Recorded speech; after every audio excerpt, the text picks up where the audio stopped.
जाए उसके बाद मुझे फांसी दे देना, पहले मत देना। आखिरी तमन्ना है हमारी बस। माँ का दाग लगा दे, उसके बाद हमको फांसी खोज के ले लेंगे। फूलन वो कुसमा नहीं है, वो तो तुम लोग जानते हो ना।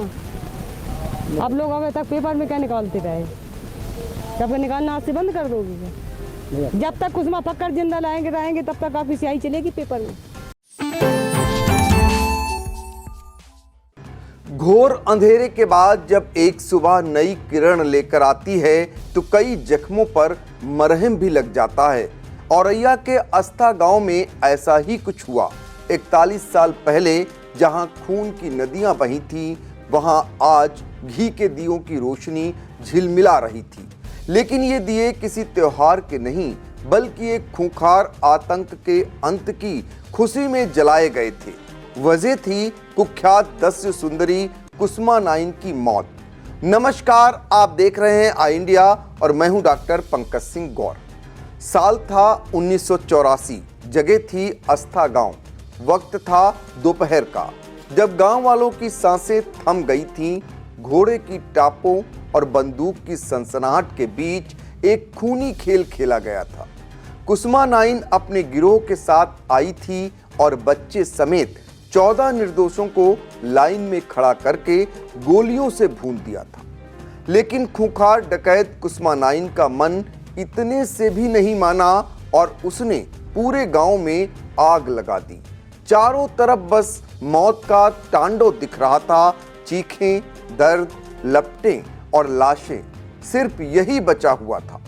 अस्था गांव के बुजुर्ग राम कुमारी की आंखों में आज भी वो रात कैद है, जिन्होंने कुसमा नाइन की मौत के बाद उस काले दिन को याद किया जब उनका पूरा परिवार उजड़ गया था।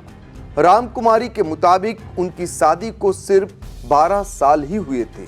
एक दिन कुसमा नाइन आई और उसके पति बांकेलाल और ससुर रामेश्वर को घर से निकाल कर ले गईं और उसने सबको गोलियों से भून दिया। राम कुमारी कहती हैं कि डकैत कुसमा नाइन ने उन्हें विधवा बना दिया। अब उसकी मौत हुई, अच्छा लगा, बहुत अच्छा लगा। मैं परिवार में ये 2 ही जने भाई, गांव में भाई। मैं परिवार में हमारे आदमी को नाम तो बांकेलाल और ससुर को नाम तो रामेश्वर। एक कुसमा नाइन ने अब पता नहीं काय वजह से करो तो हमें कहा है, अब छुई लगा था, अब हमें तो बर्बाद कर दी। हमारा तो लड़का बच्चा नहीं है, हाल ब्याह भाव तो मोड़ी है 2-3। दरअसल कुसमा नाइन की इस कहानी की जड़ें बेहमई कांड से जुड़ी थी। जब फूलन देवी ने ठाकुरों पर गोलियां बरसाईं तो जवाब में दस्यु लालाराम और उसकी साथी कुसमा नाइन ने अस्था गांव में मल्लाहों पर कहर बरपाया था। चश्मदीद प्रेमचंद्र बताते हैं, लालाराम और कुसमा नाइन ने गांव में कई बार मीटिंग की थी। उन्हें अंदाजा भी नहीं था कि वो इतना बड़ा नरसंहार करेंगे। वे लोग दिन के 2:30 बजे आए और 14 लोगों को मार डाला और उसके बाद पूरे गांव में आग लगा दी। हम रात भर भागते रहे, भटकते रहे और जब सुबह लौटे तो सरकार ने अपने हिसाब से अंतिम संस्कार तक कर दिया था। ये हमारे देखते देखते ये हमारे सामने जो मान लो फूलन देवी ने, हमारी बहन जी ने जो हमारे का नाम बहमई में कांड किया था, उसके बारे में तो हमें नहीं मालूम है। लेकिन उसका बदला लेने के अनुसार हमारे गांव में लालाराम श्रीराम उर्फ का नाम कुसमा नाइन यहाँ पे 1-2 बार मीटिंग भी की कि हमारा ये वो करो, और वो चुपके से मान लो लेके आए यहाँ पे आदमियों को इकट्ठा करके, और जिस स्थान से हम बोल रहे हैं तो यहाँ इकट्ठा करके 14 आदमियों का उन्होंने दिन दहाड़े 2:30-3 बजे दिन में गोली से उतार दिया और पूरे गांव में आग लगा दी। इसके बाद हम लोगों ने मान लो भाग गए। उसके बाद में सुबह आए तो यहाँ से मान लो अपना जो कार्यक्रम हुआ वो अपने गवर्नमेंट ने अपने हिसाब से किया। घी के दिया इसलिए जला रहे हैं कि हमें महान खुशी हुई कि कुसमा नाइन इस दुनिया से चली गई। मंगलवार को करीब 41 साल बाद जब कुसुमा नाइन की मौत की खबर आई तो अस्ता गांव में मातम की जगह जश्न का माहौल था। वर्षों की दबी चिंगारी मानो एक बार फिर जल उठी, लेकिन इस बार नफरत के नहीं बल्कि सुकून के दिए जले।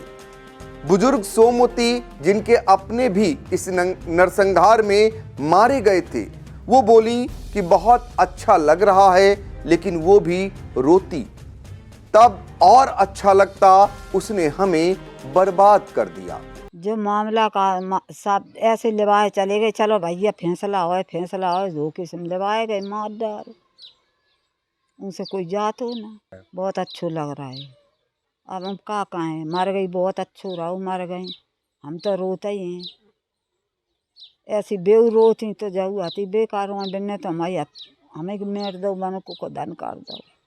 आपकी शादी के लगभग कितने साल बाद ये हत्याकांड का किया था कुसुमा नाइन ने? 20-25 साल हो गए हैं ब्याह है मेरे। इसी हत्याकांड में बलराम, जिनके पिता दाऊ और चाचा को मौत के घाट उतार दिया गया था, वो कहते हैं कि सरकार ने हमारी कोई सुनवाई नहीं की। सपा, बसपा, कांग्रेस, किसी ने हमारी बात नहीं सुनी। लेकिन अब कुसुमा नाइन खत्म हो गई है, इसीलिए हमने खुशी में दिए जलाए हैं। कुसुमा नाइन खत्म हो गई है, इसलिए मुझे खुशी है इस बात की। मेरे पिताजी, दाऊ, चाचा 3 पुरखा मारे गए। कुसुमा नाइन लालाराम के साथी थी, डकैत। ये जातवाद से ये अस्ता में केवट थे और वहाँ बेमई में लालाराम श्री राम को गांव वहाँ मतलब कांड किया था, ठाकुर थे वहाँ। इसलिए न्याय सरकार ने कुछ हमारी मांग सुनाई नहीं की कतई। सपा बसपा बनी रही और ये कांग्रेस आई तो अब उनकी कोई सुनाई नहीं है कतई। कुसुमा नाइन की मौत ने अस्ता गांव को एक नई राहत दी है, लेकिन क्या इससे वो 41 साल पुराना दर्द मिट जाएगा? क्या उन 14 मासूमों की चीखें अब शांत हो पाएंगी? सवाल तो कई हैं, लेकिन फिलहाल दियों की रोशनी में गांव के चेहरे पहली बार मुस्कुरा रहे हैं।